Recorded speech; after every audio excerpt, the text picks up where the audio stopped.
de Córdoba, España, participe alguien, y en Sevilla y en Málaga, pero bueno, ya veremos, ¿eh? De momento, hay que dar la conferencia de hoy, la va a dar nuestro contertulio Adolfo, que lo va a presentar Oriol Vall, que lo conoce mejor que yo, aunque Adolfo tiene ciertos reparos de que Oriol sea el introductor. De modo que prepararos para lo que sea, pero desde luego Adolfo continúa con la conferencia y como te ha dicho Ignacio antes, lo que no te guste lo quitamos. De modo que Oriol, tienes la palabra. Bueno, muy bien, muchas gracias. Probablemente los que estamos regularmente invitados a este grupo, sabemos que siempre está muy presente el tema de materiales. Aquí los ingenieros, los geólogos, etcétera, etcétera, nos han venido muchas veces, directa o indirectamente, han colado el tema de materiales, que además es tremendamente interesante. Lo que sucede es que a veces faltaba quizá un material más biológico, ¿no? Y no solamente un material más biológico, sino que además tuviese unas ciertas eh, eh, connotaciones con otras cosas del cuerpo humano, como puede ser el hueso, por ejemplo, y las hormonas, los huesos y la evolución en términos de crecimiento, pues los huesos en el niño y los huesos en el viejo, etcétera, etcétera, en términos incluso de género, ¿no? ¿Qué pasa con los huesos del hombre y los huesos de la mujer? Y, en fin, todo eso hace que el tema óseo, que además es algo que es lo único que queda como testigo nuestro al final de la vida, porque es lo único que se encuentra, los tejidos blandos han desaparecido y sigue el hueso ahí. Pues sobre todo eso nos va a hablar hoy Adolfo. ¿Qué me voy a decir yo de Adolfo? Pues voy a decir una cosa que es contundente. Es mi médico y por tanto eso implica que de una confianza tremenda, sobre todo porque hemos sido compañeros en el hospital, él en la medicina interna, yo en pediatría, y nos hemos ido, tenemos cosas muy paralelas, ¿no? En términos de docencia, él es docente, es un muy buen clínico, y el clínico significa hoy en día, cuando el alumno está lleno de aparatos por todas partes, de tecnología por todas partes, el clínico todavía conserva toda esa cosa interesante que es tratar de descubrir los enigmas que está detrás del enfermo, ¿no? Por tanto, clínico, docente, investigador, gestor, etcétera. Eh, Como decía Rafa, no hay más que mirar su currículum para quedarte, para deprimirte, porque realmente es asesor, estuvo en Estados Unidos, en fin, no os voy a decir de todo lo que allí está listado, eh, y solamente pues quisiera deciros que acostumbra a ser una persona que tiene dos características más.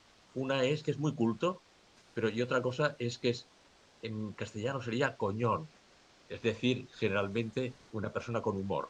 Y me parece que aquí ya, ya hemos visto algunas palabras o algunas frases suyas contundentes en un momento dado. Bueno, yo he dicho que sería breve, yo pienso que es tu turno, Adolfo, y ya sabes, en términos taurinos, que Dios reparta suerte. Muy bien, pues muchas gracias, Oriol. ¿Me oís bien? Bien, Sí. pues os habréis dado cuenta que Oriol es amigo, por lo tanto todas sus opiniones las tenéis que relativizar y ponerlas en cuarentena absoluta. De todas maneras, yo te agradezco las palabras y también que fueras el que me implicase en este circuito, porque me resulta un ejercicio extraordinariamente estimulante el hablar de cosas de las que no hablas cotidianamente o el oír hablar de cosas de las que no oyes hablar cotidianamente.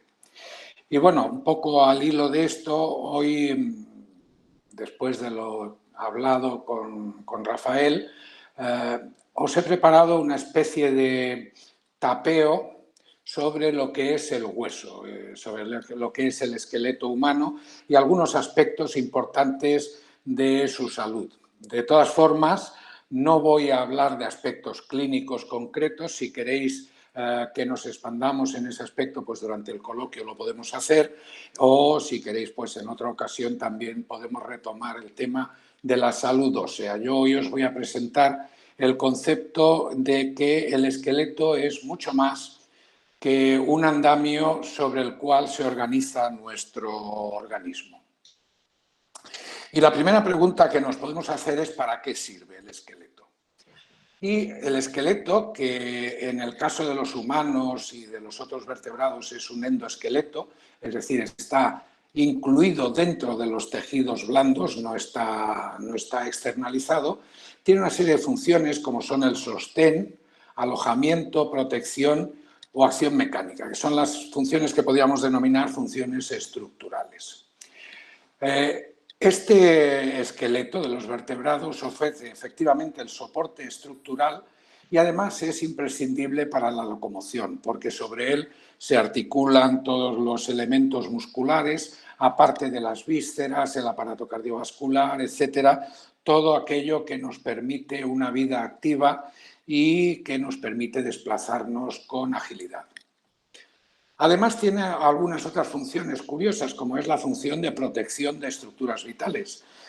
Quizá el ejemplo más paradigmático sea el cráneo. El cráneo es un compartimento extraordinariamente bien blindado para proteger el sistema nervioso central, el cerebro y las otras estructuras del sistema nervioso central, ya que son el centro vital y neurálgico y, por lo tanto, necesita esa protección, ese ambiente tan protector frente a traumatismos o cualquier estímulo externo. Pero hay otros ejemplos también extraordinariamente curiosos, como es la caja torácica que os traigo aquí, en el cual a base de articular una serie de huesos y cartílagos de una forma extraordinariamente ingeniosa, se consigue, por un lado, una protección, una jaula protectora de los pulmones, del corazón y de los grandes vasos, aparte de algunas otras vísceras, pero además que esa jaula sea extraordinariamente dinámica, de manera que permita las funciones respiratorias de inhalación,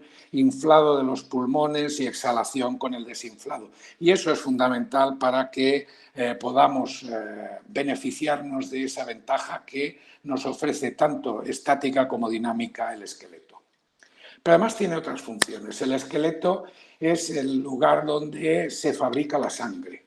Es el asiento en la médula ósea de la hematopoiesis, las células rojas, los hematíes, las células blancas, todas las diferentes estirpes y las plaquetas fundamentales para la coagulación se fabrican en el hueso, de manera que el hueso ya empieza a ser algo más que esa estructura, ese andamio en el cual nosotros reparamos inmediatamente nada más que pensamos en los huesos.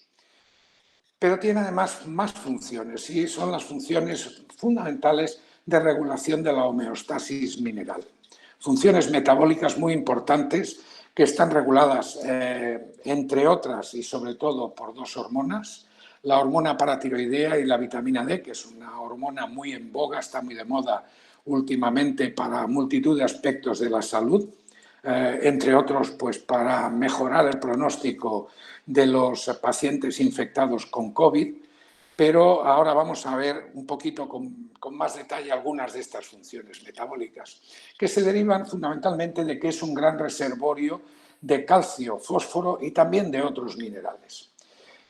Y ese gran reservorio es movilizable para mantener los niveles circulantes de estos minerales, sobre todo el calcio, estricta y rigurosamente controlados en unos márgenes muy estrictos, ya que es fundamental tener esos niveles en un nivel perfectamente regulado para, por ejemplo, la coagulación de la sangre, para la correcta contracción cardíaca y de otros músculos, para la función correcta de las neuronas, para funciones metabólicas y endocrinológicas, para funciones enzimáticas. Es decir, que de alguna forma nosotros dependemos para que multitud de órganos y funciones nuestras actúen de forma correcta, de mantener unos niveles de calcio, fósforo y de otros minerales muy estrictamente regulados. Y de eso nos beneficiamos del hueso, que es el gran reservorio donde nosotros almacenamos esos minerales, y luego veremos un poco cómo se ha producido ese efecto. Pero además el hueso fabrica hormonas, y eso es un descubrimiento relativamente reciente. Es una de las glándulas endocrinológicas más grandes de nuestro organismo, mucho más grande que el páncreas o que el tiroides, que son glándulas muy bien conocidas. Y algunas de esas hormonas que fabrica son fundamentales para la función muscular, para la función renal, para la función de homeostasis de la fabricación de células hemáticas, para la función testicular o para la función del propio páncreas y la regulación del equilibrio de la glucosa en la sangre. Una de esas hormonas es el factor de crecimiento fibroblástico 23, que está implicado en la regulación de otras hormonas, la aparatormona, en la hipertrofia del ventrículo izquierdo del corazón, pero que también tiene mucha importancia en la calcificación arterial y en el desarrollo de arteriosclerosis. También en la excreción intestinal de una serie de minerales, fundamentalmente del fósforo, y también en la función renal. Y otra hormona también muy relevante que se fabrica en las células del hueso es la osteocalcina, que también tiene acciones sobre el músculo, sobre el hígado, sobre el tejido adiposo, sobre la producción de testosterona y sobre la secreción de insulina. Por lo tanto, ya vemos que el hueso, aparte de sus funciones estructurales y de sostén y de ser una fábrica de células sanguíneas, es un productor nato y constante de minerales que son esenciales para un correcto funcionalismo de todas nuestras funciones fisiológicas, y además de hormonas que tienen acciones a distancias en múltiples puntos de nuestro cuerpo. ¿Cómo es la estructura del esqueleto? La estructura del esqueleto, cualquiera que haya andado hurgando un poco en algún chuletón, pues la puede ver. Está fundamentalmente formada por un hueso más compacto, que es el hueso cortical, que sobre todo abunda en los huesos largos, como son los de las extremidades, y luego un hueso en forma de retícula, que es el hueso trabecular. Este hueso trabecular es fundamental porque tiene una gran superficie de intercambio con el medio que lo rodea y por lo tanto es el proveedor fundamental, instantáneo y a demanda de los minerales que ya hemos visto que eran esenciales para el mantenimiento de nuestras funciones vitales. Y todas estas funciones las realizan tres grupos de células. Estas tres células que aquí os presento son, por un lado, los osteoclastos, que son células que constantemente están destruyendo hueso. En el centro están los osteoblastos, que son células que constantemente están fabricando hueso. Y por último están los osteocitos, que son las células reguladoras que organizan la función tanto de los osteoclastos como de los osteoblastos. O sea que es el centro de inteligencia que regula todo este ciclo celular. Y esto es cómo se produce este ciclo celular. En esta animación vemos como primero se produce una destrucción de hueso por parte de los osteoclastos a la izquierda, que van reabsorbiendo hueso, e inmediatamente sobre el mismo lugar se depositan osteoblastos que lo reemplazan. ¿Qué es lo que conseguimos con esto? Pues de entrada una función sobre la que luego volveremos, que es extraordinariamente importante, que es reemplazar hueso viejo por hueso joven. Y eso se va haciendo a lo largo de toda la vida de nuestro esqueleto. Y por otro lado, al liberar mineral, consigue mandar a la circulación esos elementos fundamentales para la función fisiológica, esencialmente el calcio. Todo este conjunto de células se denomina la unidad del remodelado y están formadas por estas células destructoras y formativas, y aproximadamente en cada uno de nosotros, en cada uno de nuestro esqueleto, en este momento se está produciendo este ciclo celular en 1 millón de puntos simultáneamente, en este momento. Lo cual nos da idea de lo extraordinariamente activo que es el metabolismo de nuestro esqueleto, que es un tejido que renovamos nosotros completamente aproximadamente cada 10 años. O sea que no tenemos el mismo hueso que teníamos hace 10 años, sino que lo hemos ido reemplazando a base de estos ciclos celulares de destrucción-formación en todos los puntos del mismo. Cuando este sistema se desequilibra es cuando se produce el deterioro del hueso. Normalmente, tanto hueso como se destruye se repone. La acción de los osteoclastos se sigue de una acción paralela y en la misma cuantía de los osteoblastos, de manera que arriba a la izquierda vemos que al final del ciclo celular quedamos con la misma cantidad de hueso. Pero en las situaciones en las cuales los osteoclastos son muy activos o los osteoblastos son menos vigorosos, al final de este ciclo celular se ha producido una pérdida neta de hueso. Con lo cual, estamos en realidad asistiendo a la esencia del proceso de la osteoporosis, que es la pérdida progresiva de hueso que produce una serie de consecuencias que vamos a revisar. La primera de ellas es que en el hueso cortical se produce un adelgazamiento, con lo cual este hueso cortical se hace más endeble, se hace mecánicamente más frágil. Como consecuencia de estas pérdidas y a lo largo de años, tenemos un córtex mucho más delgado que además aquí a la izquierda lo vemos, es mucho más poroso. Es decir, que los huesos compactos se hacen mucho menos compactos y pierden resistencia. Pero es que también en el hueso trabecular se produce una destrucción de trabéculas, de manera que esa retícula tridimensional se deteriora mucho, pierden muchas de esas conexiones y eso también tiene una importancia en la competencia mecánica del hueso trabecular tremendamente trascendente. Este es el esquema de este problema en el cual este balance negativo, este desbalance entre reabsorción y formación, produce una disminución en la densidad mineral ósea, hay menos cantidad de hueso, un deterioro en la microarquitectura, tanto del cortical como del trabecular, y como consecuencia aumenta el riesgo de fractura. Y este aumento en el riesgo de fractura es lo que define desde el punto de vista clínico la enfermedad osteoporótica, que es la enfermedad involutiva de nuestro esqueleto por excelencia.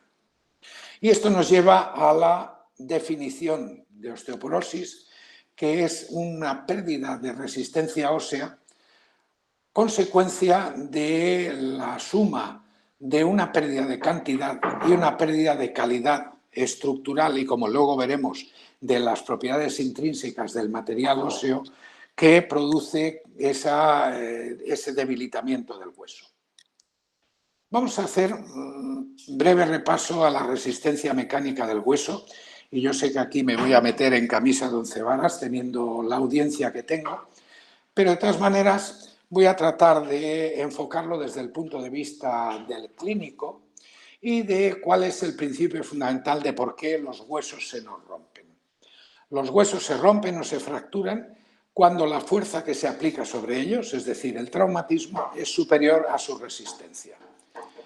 Esto se puede producir porque la fuerza, la energía que se aplica al hueso, el traumatismo, es muy importante, con lo cual se puede romper cualquier hueso, un hueso joven, sano, también se puede fracturar ante un traumatismo muy severo, pero depende de la fuerza, de la cantidad del vector de fuerza que se aplica, también del ángulo de incidencia, de la velocidad de aplicación, de la capacidad de disipación de esa energía aplicada que tiene el tejido óseo, etc. Mientras que la resistencia del hueso se condiciona por la cantidad total de hueso, en general, a más hueso tenemos, más resistente es, también de la geometría y de la anatomía microscópica y, por último, de las propiedades biomecánicas del hueso. Esta es un poco la curva de comportamiento mecánico del tejido óseo en situación experimental.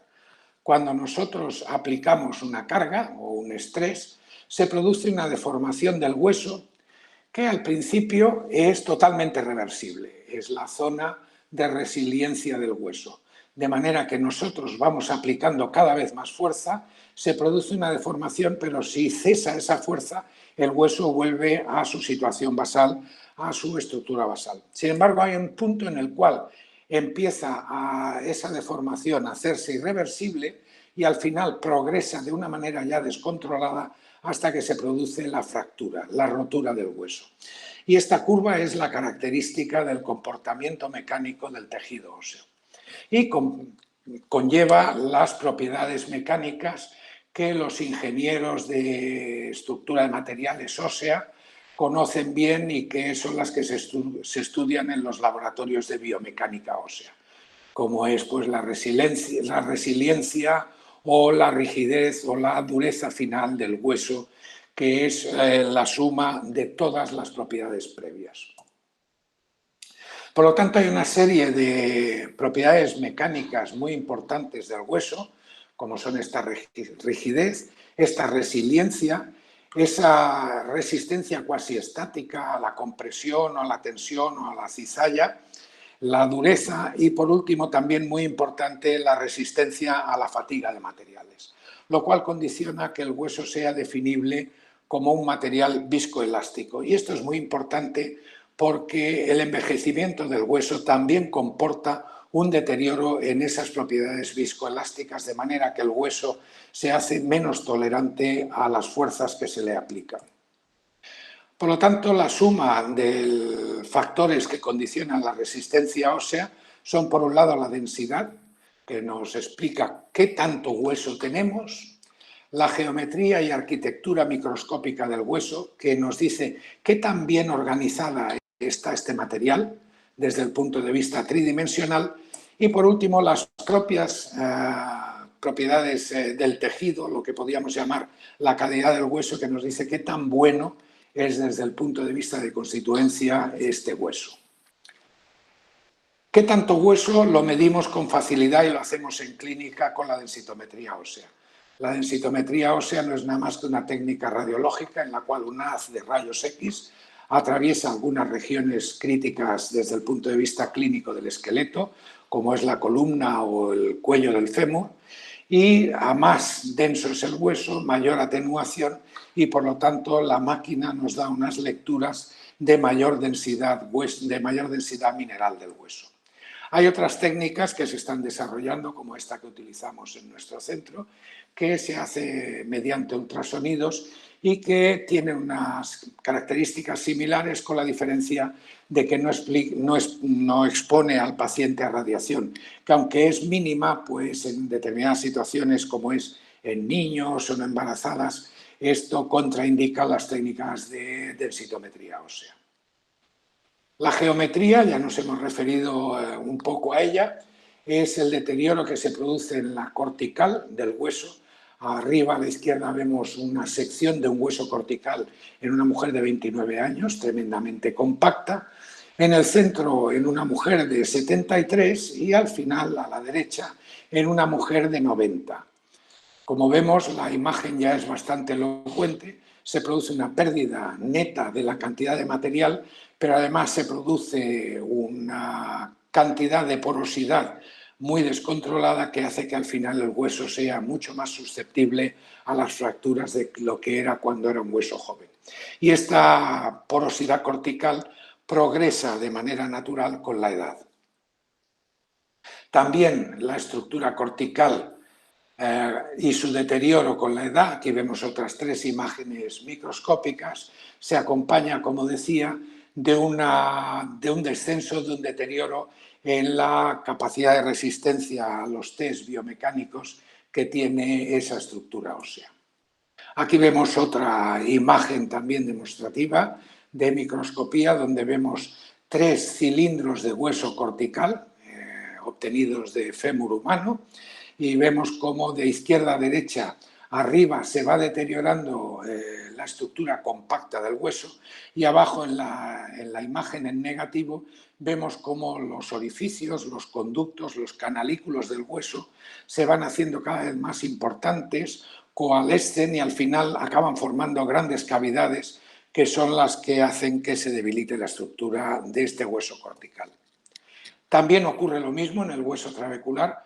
Aquí vemos cómo de una estructura trabecular intacta a la izquierda, cuando se produce una reabsorción no compensada, se queda una trabécula debilitada, que además es un punto débil del cual luego hablaremos, y por último una destrucción de la estructura que hace que la competencia y la resistencia mecánica de esa retícula trabecular ósea sea mucho menor. Pero además decía que estas reabsorciones lo que producen es una concentración en las cargas mecánicas, en unas concentraciones del estrés mecánico, lo cual hace que el daño por fatiga se concentre especialmente en esas estructuras debilitadas, en esos puntos débiles de la estructura ósea, lo cual contribuye secundariamente a un mayor deterioro de su competencia mecánica. Nosotros podemos medir esa estructura mediante técnicas de imagen. Aquí vemos, por ejemplo, un ejemplo de las varias técnicas que se han utilizado, que son mediante un análisis de textura que nos indica qué tan densa es la retícula o qué tan denso es el hueso trabecular que nosotros estamos midiendo con este análisis. Pero además hay una serie de componentes a escala micro y nano que son importantes. Ya hemos hablado del daño por fatiga, también de la producción de microgrietas y de su conexión, de la concentración de puntos débiles estructurales, como son la porosidad en la cortical o los canales de Havers, las propias osteonas, de manera que la densidad y las líneas de cemento de esta estructura también tienen importancia, pero también las proteínas orgánicas, algunos elementos estructurales como son los lazos sacrificiales o, por ejemplo, el contenido en agua u una multitud de otros elementos, como es el grado de mineralización, la forma y tamaño de los cristales óseos, que están formados por un mineral que es la hidroxiapatita, la composición de este propio mineral, etc., hasta un número extraordinariamente prolongado de elementos que contribuyen a la competencia mecánica del tejido óseo. El daño microscópico o microdamage, o microlesiones o daño por fatiga se produce en todos los materiales y en el esqueleto que está sometido a cargas mecánicas constantes a lo largo de toda la vida, pues no es excepción. Y su concentración produce estos microscópicos cracks o grietas que hacen que cuando se acumulan se debilite la competencia mecánica del hueso, como vemos en el gráfico de la derecha. Además, estas grietas, cuando se conectan, provocan un mayor deterioro en la competencia mecánica del hueso y hacen que esta conexión, este puenteo de grietas, también sea un elemento debilitante de la estructura del hueso. Con la edad se produce un acúmulo de estas microgrietas, de este daño por fatiga, que es un reflejo del envejecimiento del hueso y también de un deterioro en la capacidad de los grupos de células en reemplazar hueso dañado por hueso intacto, que es una de las funciones fundamentales de esta unidad de remodelado óseo. Otros elementos pues son los puntos débiles estructurales, como son los canalículos, donde ya he comentado que se concentra el estrés y el daño por fatiga, y también las propias osteonas, que son estas estructuras que constituyen unas unidades de columna estructural en el hueso, en el intersticio de las cuales se produce un debilitamiento, una zona de mayor propensión a la propagación de estas grietas, de estas fracturas microscópicas. Y un elemento tremendamente curioso que hemos conocido hace poco son las proteínas no minerales que tenemos en el hueso.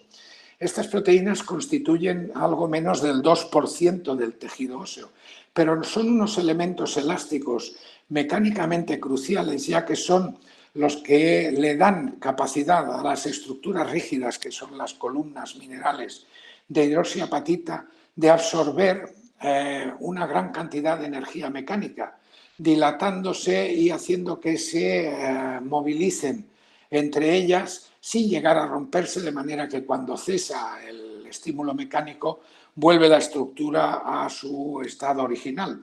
Si nosotros sometemos a un tejido óseo a un calentamiento que destruya las proteínas, por ejemplo en el hueso, de manera que destruyamos este 2% del material proteico del hueso, la fragilidad del hueso se multiplica por 2000, lo cual indica la importancia que este pequeño elemento tiene en la resistencia de nuestro esqueleto y sobre todo en sus propiedades elásticas. También con los años, con el envejecimiento, se produce un aumento en la homogeneidad y la mineralización del tejido, lo cual también lo hace mecánicamente más rígido y por lo tanto con menos capacidad de absorción y mayor propensión al daño por fatiga, y en la base del cual es la producción de las fracturas, que no es nada más que la iniciación de un crack que al principio se puede estabilizar sin progresar, pero que si se dilata y progresa de manera incontrolada, acaba rompiendo el hueso y produce lo que nosotros conocemos en la clínica como la fractura ósea. ¿Quién dirige la orquesta que regula todos estos elementos mecánicos del hueso? Pues el osteocito, la célula que decíamos que es la célula regulatoria. El osteocito, como vemos, es una célula que está conectada a través de una infinidad de canalículos con el medio que la rodea y con las células de la superficie de las trabéculas y del córtex hueso, a través del cual de esta red recibe y emite señales. Por lo tanto, el osteocito, que son estas células que vemos esquematizadas aquí abajo, es el que activa o detiene a los osteoclastos, a las células destructivas del hueso, y es el que activa o detiene a los osteoblastos, con una serie de moléculas de señal, algunas de las cuales se han utilizado y se han manipulado para el tratamiento de la osteoporosis. Por lo tanto, el osteocito es el regulador fundamental de este ciclo celular, que sirve para proporcionar minerales, en esencia calcio para mantener sus niveles constantes, y que repara el daño por fatiga del tejido óseo.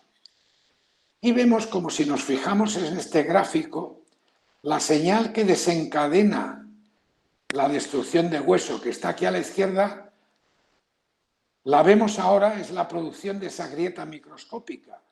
Esa grieta microscópica es percibida por los osteocitos que inmediatamente mandan una señal para que se activen los osteoclastos, destruyan ese hueso lesionado, a continuación se repone por los osteoblastos y lo que conseguimos es que un hueso fresco y metabólicamente y mecánicamente mucho más competente venga a reemplazar esa zona de hueso viejo que se ha dañado. ¿Cuándo aparece el osteocito? ¿Por qué nosotros tenemos osteocitos? Pues este es un elemento evolutivo también muy curioso. Los peces, nuestros antecesores, no tienen osteocitos, ya que los teleósteos marinos tienen un sistema de regulación de su homeostasis mineral fundamentalmente a través de mecanismos osmóticos, ya que se mueven en un ambiente muy rico en agua y solutos. La concentración iónica es aproximadamente 1/3 del agua marina y beben de manera constante, de manera copiosa para ganar agua y son capaces de eliminar iones por las células y por el riñón. Sin embargo, hay un momento en la evolución en que se produce una transición, que es esta que vemos aquí, cuando los teleósteos se evolucionan a tetrápodos. Y es cuando los animales marinos salen al ambiente terrestre. Y se producen algunas mutaciones curiosas. Primero, una serie de mutaciones genéticas que hacen que las aletas se transformen en patas, de manera que ese elemento natatorio se acabe convirtiendo en un elemento deambulatorio.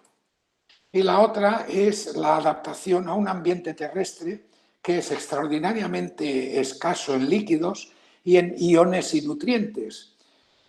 Y para eso se tiene que desarrollar ese ciclo celular que nosotros hemos visto está regulado por las células óseas. Si revisamos cuál es el ambiente acuático y el ambiente terrestre, vemos que la gravedad es mucho menor que en el ambiente terrestre y que además la concentración de calcio es extraordinariamente superior a la concentración de calcio que hay en el ambiente terrestre. Por lo tanto, hay un requerimiento mecánico y un requerimiento metabólico al cual afrontar cuando se produce la transición del medio acuático al medio terrestre. Y además hay otras necesidades.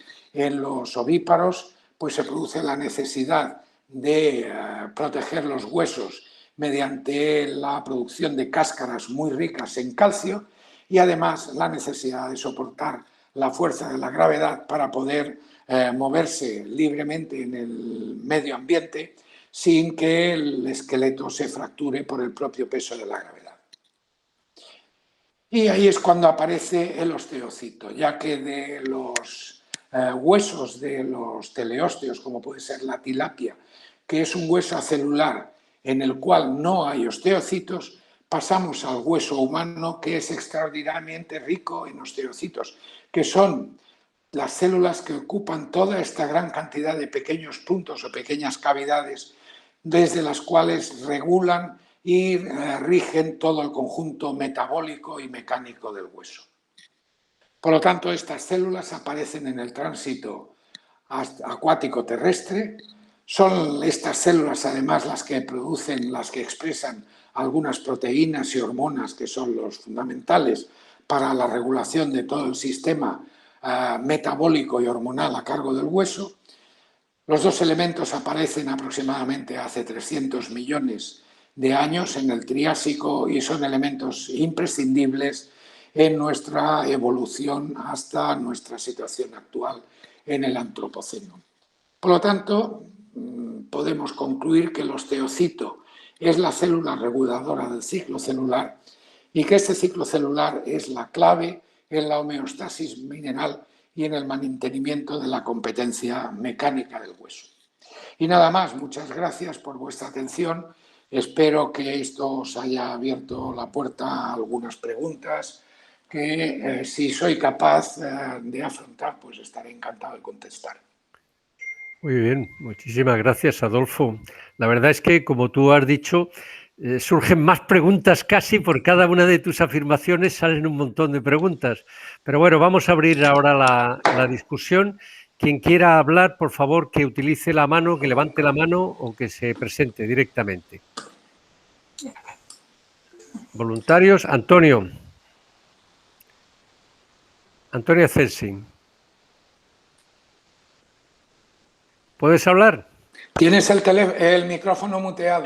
Espera, sí, perdón. Ahora. Tengo dos preguntas. Una de interés personal. Yo tengo un problema con la espalda. Y este problema de la espalda me han dicho que viene de que los nervios se comprimen por las vértebras. ¿Este es un problema del hueso o es un problema de la estructura interósea? Y la segunda pregunta, si puedo, que es más general, en esta evolución tan complicada que ha habido desde el mar hasta los que han salido del mar y se han acomodado, ¿ha sido una evolución lineal o ha habido algunas especies que no han sabido adaptarse y se han quedado a medio camino? Muy bien. A la primera pregunta lo que te puedo contestar es que probablemente tienes una hiperostosis, que es un problema asociado a la edad en la cual se produce una serie de un crecimiento óseo, generalmente por deterioro de los cartílagos que están entre los huesos, que puede ser una hiperostosis homogénea o puede ser como consecuencia de una artrosis de los espacios intervertebrales.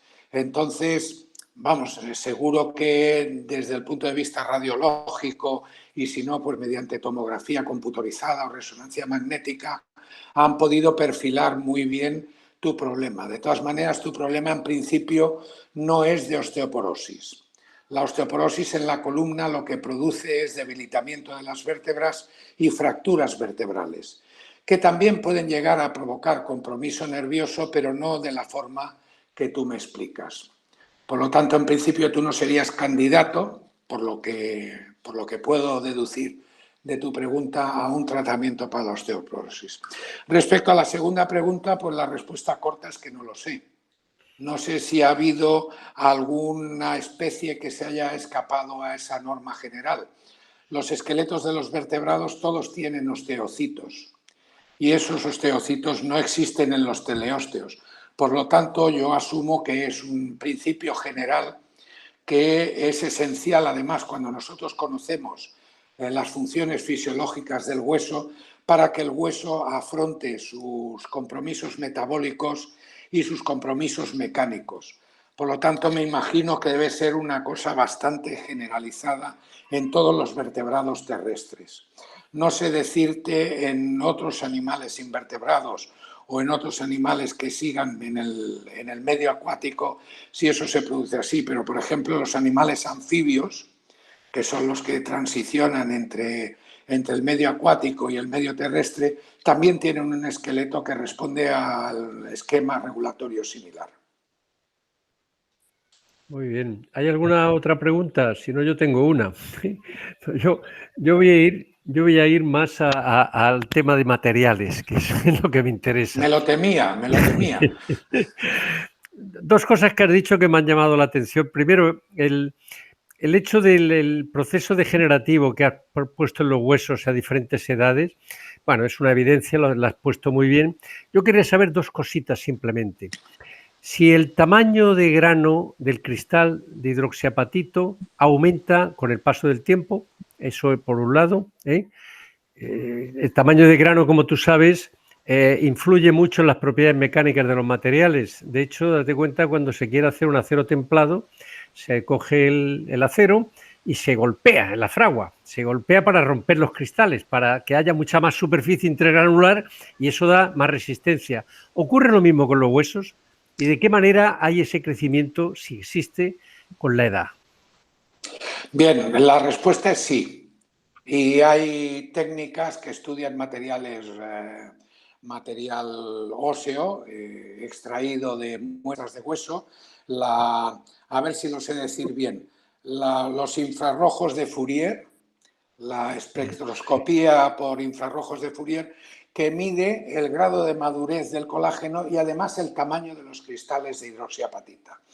Entonces, con la edad, si no se produce ese recambio óseo que nos va rejuveneciendo puntualmente el esqueleto y se va perdiendo esa capacidad de renovación con la edad, pues se acumula cada vez más colágena hipermadura, que es menos competente, y cristales de hidroxiapatita más gruesos, que también son menos competentes. Por lo tanto, es uno de los fenómenos de envejecimiento del hueso, que curiosamente algunos tratamientos son capaces de revertir en parte. O sea que hay tratamientos de los que nosotros disponemos en estos momentos para la osteoporosis que son capaces de rejuvenecer parcialmente el tejido óseo. Y uno de los aspectos en los que lo hace es precisamente en el grado de cristalinidad del hueso. Muy bien. Ignasi, tienes la palabra. Sí. Yo lo primero que quiero decir es que Rafa, cuando como organizador, siempre pues, nos avisa con un cierto tiempo y nos dice, bueno, quién es el ponente y pone un título a la charla. Sin embargo, esta vez no puso un título. Se limitó, si se puede decir así, a decirnos que valía la pena oírte. Y ahora entiendo perfectamente por qué no puso un título. Porque, sí que le puse, ojo. Pues no lo pusiste, te lo acabo de leer. Pero, sí. Pero claro, cuando nos encontramos con una clase que va desde la ingeniería estructural, pasando por la biología celular, la ciencia de los materiales, con toques de evolución, y dada la edad media de los oyentes, yo creo que también un tanto de psicología, claro, ¿cómo le pones un título a eso, no? Y la verdad me ha encantado. Me ha encantado. Tengo muchísimas preguntas y me encanta tenerte ya controlado, porque seguro que vamos a tener mail y estas cosas, pero tengo una que tiene que ver con mi hobby preferido, que es la segunda ley de la termodinámica. Ya sé que todos me dicen que soy un friki, pero la naturaleza hace las cosas de una manera cuando le cuesta menos trabajo. La naturaleza aplica la ley del mínimo esfuerzo. Los estudiantes dicen, mira, luego dices que trabajemos. Claro. Entonces, y precisamente en la forma que tiene de gestionar las superficies de los minerales cada vez entendemos mejor que es a través de procesos de disolución y reprecipitación. No tanto de difusión como se creía antes, sino porque la disolución y reprecipitación es energéticamente más favorable.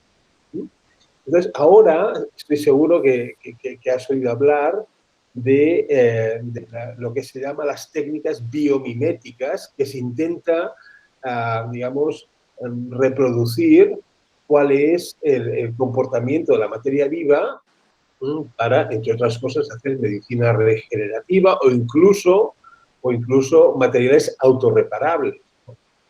Entonces, mi pregunta es la siguiente. Bueno, es un poco genérica si quieres, pero con los mecanismos de regeneración del hueso que has explicado, ¿hoy existe alguna investigación en marcha en que desde el punto de vista con nanorobots, se intente hacer regeneración de huesos precisamente copiando los mecanismos de los osteocitos? Bien, primero respecto al máximo rendimiento con el mínimo esfuerzo, el esqueleto es una maravilla en ese aspecto, porque la distribución de cortical y trabecular está hecha de manera que conseguimos mantener un peso de 80 kilos y hacerlo saltar y correr y todo eso con una mínima inversión de material. Pensemos, por ejemplo, que si nuestra columna vertebral fuera de hueso compacto y nuestros huesos largos fueran compactos también, nuestro esqueleto pesaría varias decenas de kilos y no podríamos arrear con él. Y en cambio, gracias a esa estructuración entre trabéculas y córtex, de manera que ha sido imitada, por ejemplo, pues en arquitectura. Se me ocurre que los arbotantes góticos son una reproducción muy similar de lo que es el fémur proximal, que es una estructura que es capaz, con una mínima inversión de material, de conseguir la máxima resistencia mecánica. Y respecto a tu pregunta, nosotros lo hemos tocado muy tangencialmente eso, pero desde luego que hay una investigación muy activa, tanto con materiales sintéticos como con materiales biológicos, en los cuales se trata de reproducir esas funciones fisiológicas del hueso y conseguir implantes que no sean inertes. Y eso se hace mediante el proceso que los que trabajan en ello le llaman de decoración, que es que decoran esas estructuras, esos scaffolds, esos andamios, las decoran con células, de manera que cuando se implanta, eso es capaz de activar metabólicamente todo el medio ambiente y capaz de producir aposición de mineral alrededor de la zona y en el seno de la estructura que se ha implantado. Ya te digo que yo de eso conozco poco, hemos colaborado desde el punto de vista celular y de cultivos de células con algunos de los laboratorios en Madrid o en Valencia que trabajan en biomateriales, y desde luego eso es una cosa que yo creo que con el tiempo se va a lograr, que nosotros consigamos implantar materiales biológicamente activos que sean capaces de reponer grandes defectos estructurales. Por ejemplo, en grandes destrucciones postraumáticas o grandes destrucciones después de un proceso tumoral destructivo local. De todas maneras, de momento nosotros disponemos de un biomaterial fantástico, que es el propio hueso, y ya existen bancos de hueso de los cuales se extraen piezas de hueso.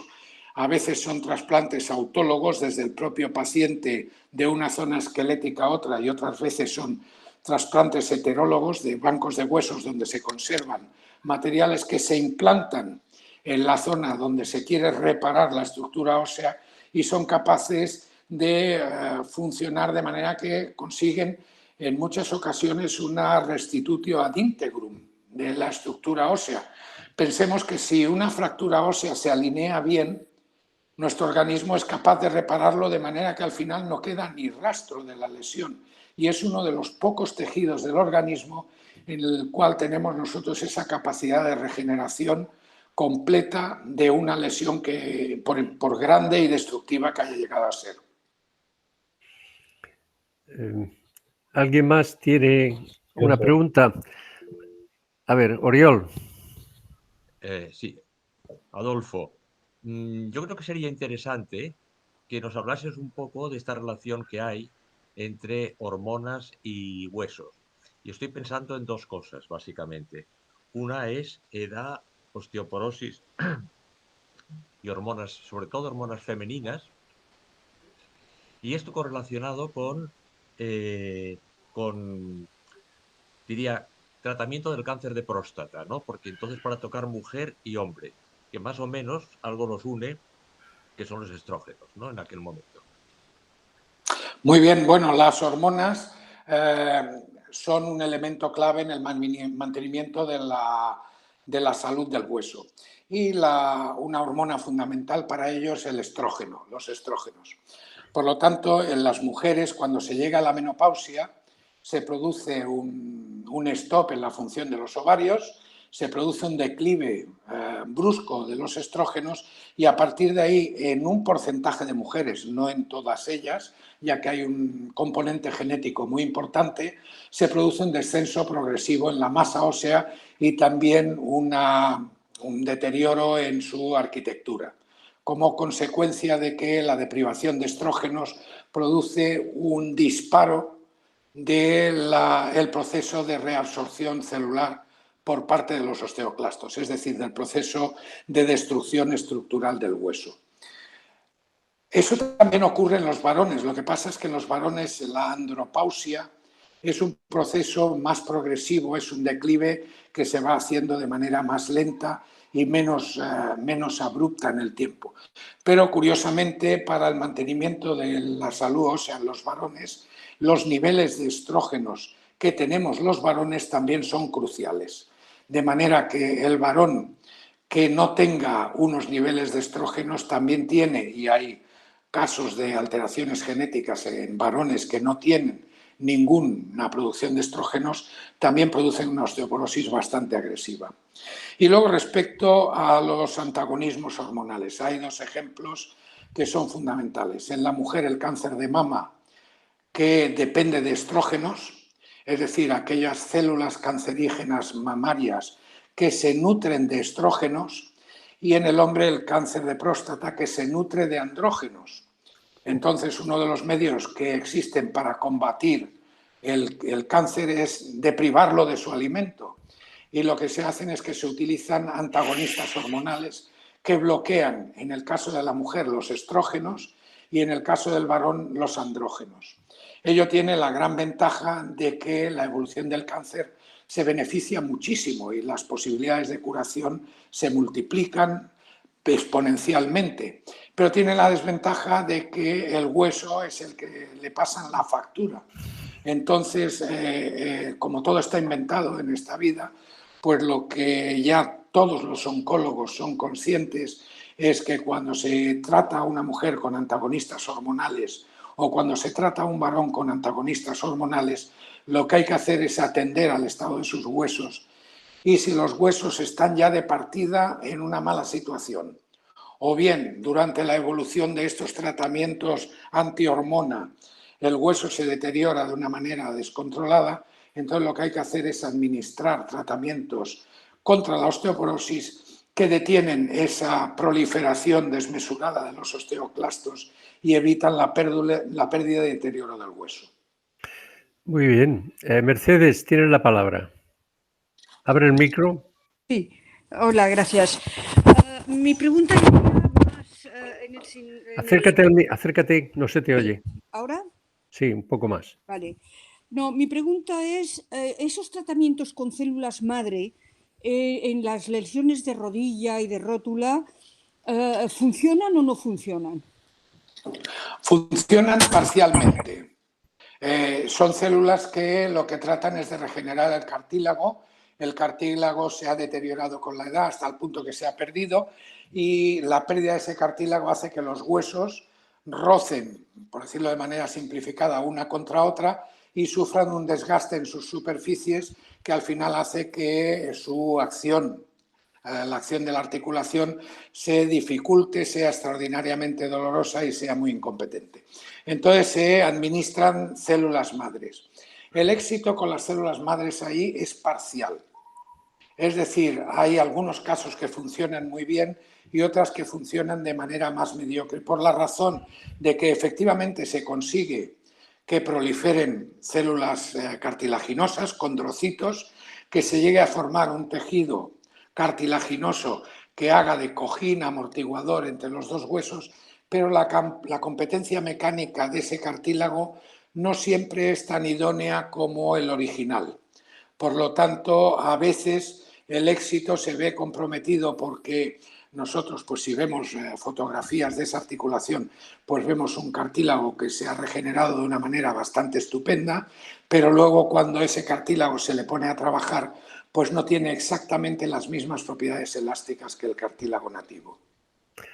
Muy bien. Yo quería hacerte una pregunta que me parece que es un poco trivial, pero vamos. Osteoblastos, osteoclastos. El balance entre los dos que has explicado muy bien. Mi pregunta es, ¿por qué no hay un tratamiento con osteoblastos cuando hay ese déficit y empiezan fenómenos de osteoporosis o de pérdida? ¿Cuál es el impedimento al tratamiento con osteoblastos? Bueno, primero que nosotros no podemos regar el esqueleto con millones de osteoblastos, pero la pregunta no es nada trivial, naturalmente. La respuesta es más sencilla. Sí que tenemos tratamientos que activan, por un lado, la diferenciación de precursores de osteoblastos a osteoblastos activos y, por lo tanto, y que además hacen que sean mucho más funcionales y que además disminuyen su apoptosis, es decir, aumentan su esperanza de vida, su vida. Con lo cual nosotros conseguimos promocionar de manera muy importante la cantidad de osteoblastos que están trabajando en nuestro organismo. Y en estos momentos ya tenemos en clínica humana 2 medicamentos que tienen ese efecto y que además son muy potentes. Probablemente son de los medicamentos más potentes que tenemos para la osteoporosis. Ajá, muy bien. Tenemos esperanzas. ¿Alguien más quiere intervenir? Oriol. Sí, una última pregunta. Creo que hace algunos años te veía haciendo creo que era una investigación sobre un aparato que medíais a través de una pequeña aguja, no sé si era la capacidad de la densidad del propio hueso. No estoy seguro, pero lo recuerdo un poco veladamente. ¿Qué era aquello exactamente? Bueno, aquello es una técnica que se desarrolló en cooperación con un buen amigo, un físico de la Universidad de Santa Bárbara en California, que es un físico que trabaja en materiales, en resistencia a materiales. Entonces, el principio es muy sencillo. Es una microindentación. Lo que se hace es con una aguja, con una punta microscópica de apenas 4 o 5 micras, que es cónica y que en su final es de esa finura, lo que se hace es que se aplica una carga conocida sobre la superficie de la tibia. Esa carga conocida, que es aproximadamente, ahora estoy hablando de memoria, es de unos 50 newtons, lo que hace es una impronta en la superficie del hueso y el principio es muy sencillo. A más resistente mecánicamente es el hueso, menos profunda es la impronta y viceversa. De manera que con ese aparato, que ya está aprobado para su uso en Europa y que está en proceso de aprobación en Estados Unidos por la FDA, lo que nosotros podemos medir directamente es la competencia mecánica del hueso. O sea que no estudiamos subrogados de su capacidad mecánica, sino que somos capaces de medir directamente su resistencia.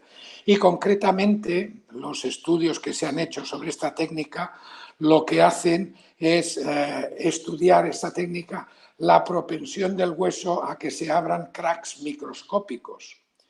Y si nosotros reflexionamos y recordamos que el crack microscópico es como se inician siempre las fracturas, lo que hace esta microindentación es analizar la propensión a la iniciación de fracturas ante un estímulo mecánico de una intensidad conocida.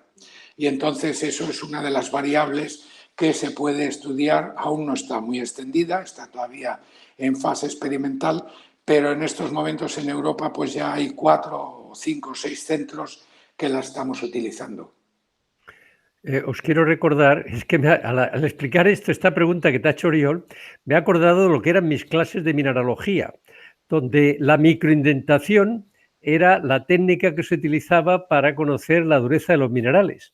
Se hacía una pequeña carga, y Ignacio lo sabrá porque fue estudiante de esto, y además se miraba girándolo la anisotropía que podía tener esa microdureza, que en el caso del hueso supongo que también debe de funcionar, en una dirección o en otra debe de ser distinta, ¿eh?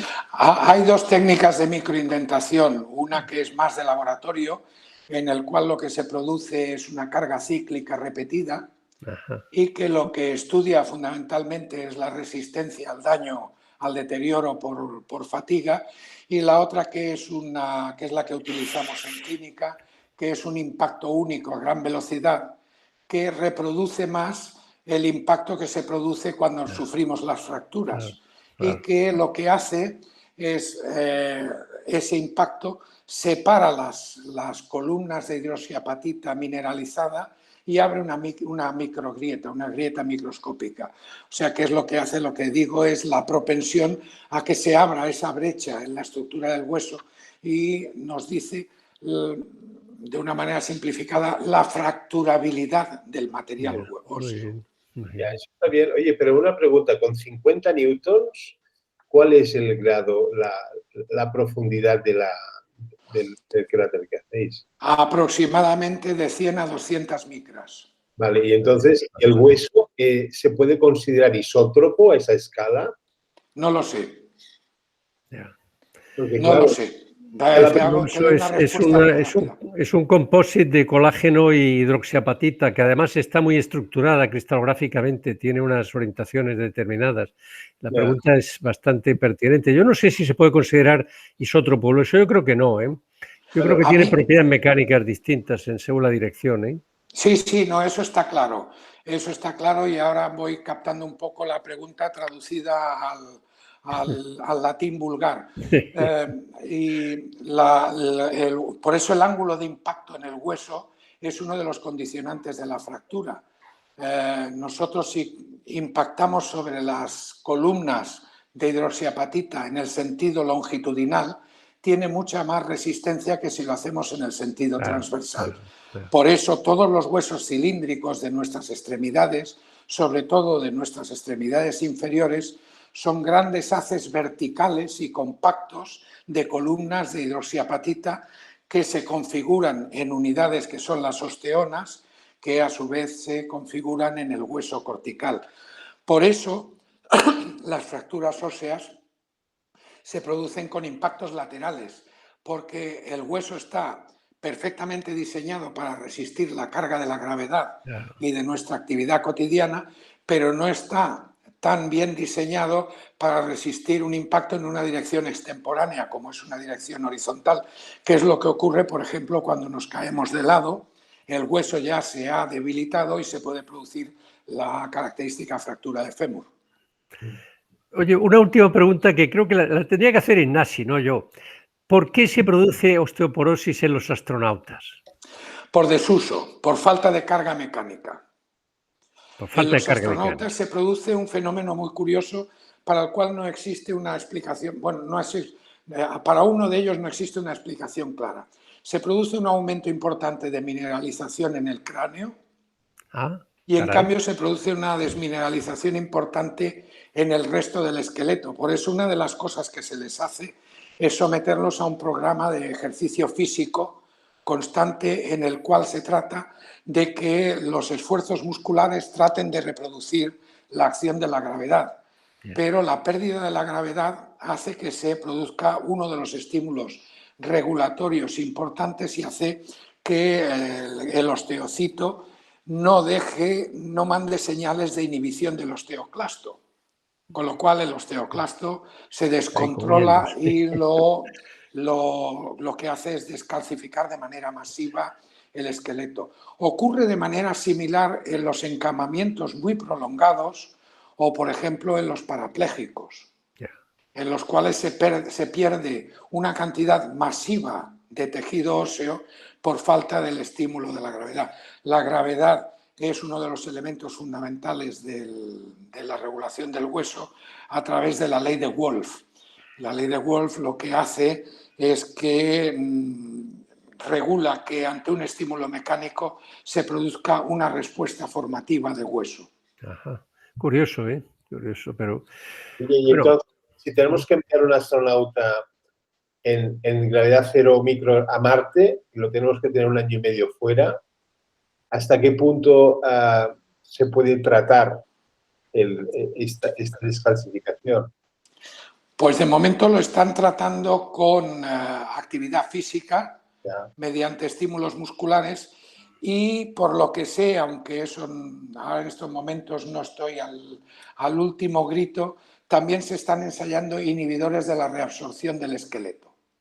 Sustancias que inhiban e impidan que el osteoclasto se descontrole de una manera desaforada. De todas maneras, si reparáis en lo que hacen los astronautas cuando vuelven a la Tierra después de una estancia prolongada, veréis que los cogen entre algodones. Los llevan en sillitas y en camillas y tal, de manera que no les dejan salir andando por su propio pie de la nave, porque se exponen con gran facilidad a tener un acúmulo masivo de fracturas. Claro, es que el problema es precisamente si vuelven a la Tierra, los podemos cuidar, pero si los enviamos a Marte, ¿quién está ya esperándolos para cuidarlos? Pues eso, habrá que preguntárselo de entrada a la NASA y a las otras agencias espaciales, pero desde luego es un problema porque, claro, cuando lleguen a Marte y se sometan a la gravedad de Marte, pues Houston tenemos un problema. Oriol, te toca. Sí, solamente un poco al hilo de lo que estabais comentando, no sé si habéis reflexionado alguna vez, es que se crece a la contra. Es decir, que si no tuviésemos un bocadillo, si los niños resulta que no pudiesen comer cosas duras, de alguna manera no tendrían dientes. Seríamos lepidópteros. Está bien. Lactantes lepidópteros. Pero es una contra defensiva y para la supervivencia, claro. Sí, sí, esto pasa en los esto de la contra pasa en todas partes, incluso en los matrimonios. O sea que a la contra es cuando se crece y los niños diciendo no, los adolescentes diciendo no y los mayores, en fin. Hay que pensar sobre eso, ¿eh? Se crece a la contra. Pero ten en cuenta que la propiedad fundamental para la contra y también en los matrimonios es la resiliencia. Lo estamos metiendo en caminos. No, pero es verdad, es verdad. Las leyes físicas son universales, ¿eh? O sea que eso de crecer a la contra me parece que sí, que en todas partes es lo mismo. Muy bien. Bueno, compañeros, ¿nadie más quiere intervenir en esta interesantísima tertulia? A la cual hay que agradecer a Adolfo lo mucho que nos ha aclarado las ideas sobre lo que nos espera o lo que estamos viviendo en estos momentos, como Antonio Asensi ha puesto de manifiesto. ¿Alguien más quiere intervenir? Porque después de esta ya no tendréis más. Hortensia, che, venga, comenta, déjate ver. Hortensia. Y activa el micrófono. Sí, por ejemplo. Ahora ya te vemos, pero no te oímos aún. No, a ver. No se oye, sí, aquí no se estás, oye. pero pon el micrófono, que lo tienes cerrado. Lo tienes cerrado el micrófono. Hortensia, tienes el micrófono cerrado. ¿Tú lo puedes abrir, Ignasi? No, no puedo. Puedo cerrarlo, pero no abrirlo. Pero no abrirlo. Pues es que no te oímos, Hortensia. Siempre tienes una opción de hacer una pregunta en el chat. Eso. Es Escribe la pregunta en el chat. un bocadillo que hay abajo a la derecha.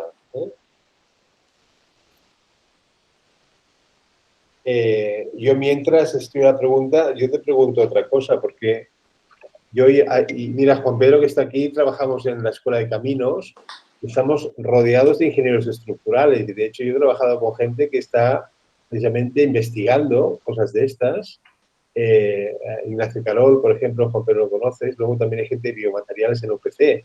Entonces, la gente de biomateriales de UPC en general, que me consta que internacionalmente son muy potentes, ¿tenéis algún tipo, habéis hecho algún tipo de colaboración o al menos os conocéis los unos a los otros?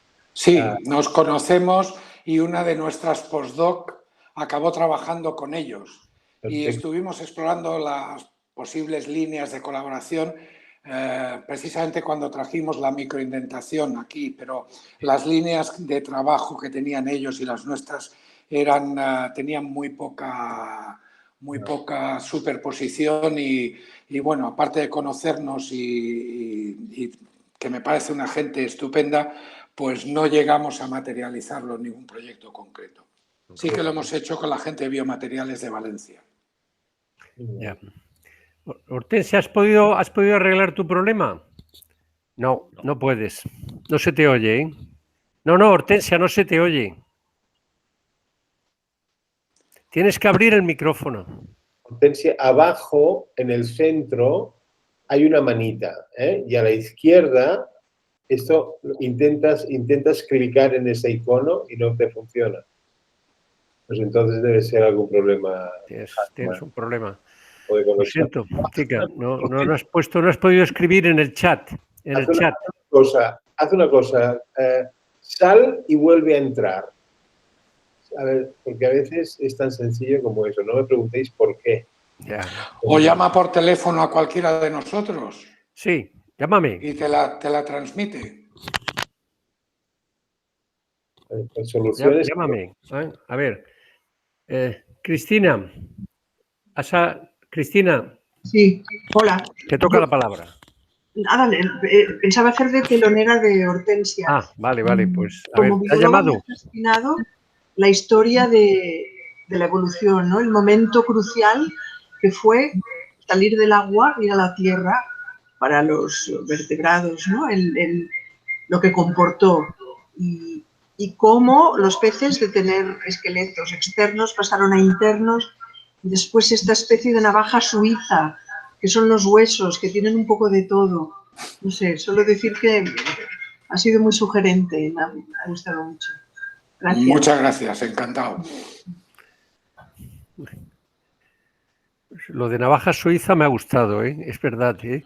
Sí, yo me quedo con el término, ¿eh? Sí, ese término además es muy plástico y describe bastante bien esta multifuncionalidad de los huesos que nos has descrito, ¿eh? Hombre, espero que tengáis un mejor concepto de los huesos que el concepto esquemático y pobretón que generalmente se tiene de ellos. Muy bien. Bueno, pues muchas gracias a todos. Son las 8:15 casi, es el momento de...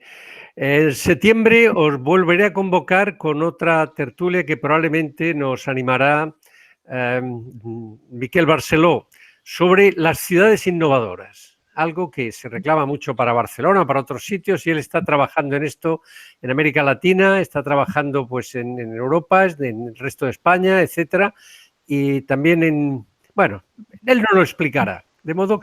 por cierto, que naturalmente si queréis saber más, comprad su libro, que nos envió un mensaje para que compráramos su libro. Ha sacado un libro muy interesante sobre las InnoCities, ¿eh?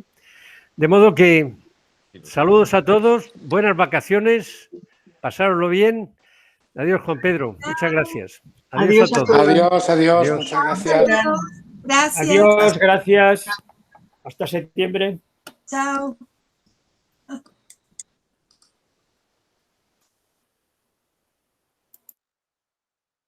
Muy bien, fantástico. La lástima es que aún no podemos invitar a cenar al conferenciante. Eso Cáspita, me anoto ese detalle. No, desde luego, más que anotado. Pero... No lo sabía, ¿eh? O sea que ha sido libre de intereses espúreos esto. ¿Vives en Barcelona tú, Adolfo? Sí. Pues te seguiremos el track. Ya nos veremos, será un placer. Bueno, ahora estoy atrincherado en Port de la Selva. Ah, mira, en Port, ya lo conozco bien, Port. Muy bien. O Pues sea es que mucho mejor en Barcelona para estos días. muy bien, pues nada. Gracias, Un abrazo, encantado. hasta luego. Hasta luego.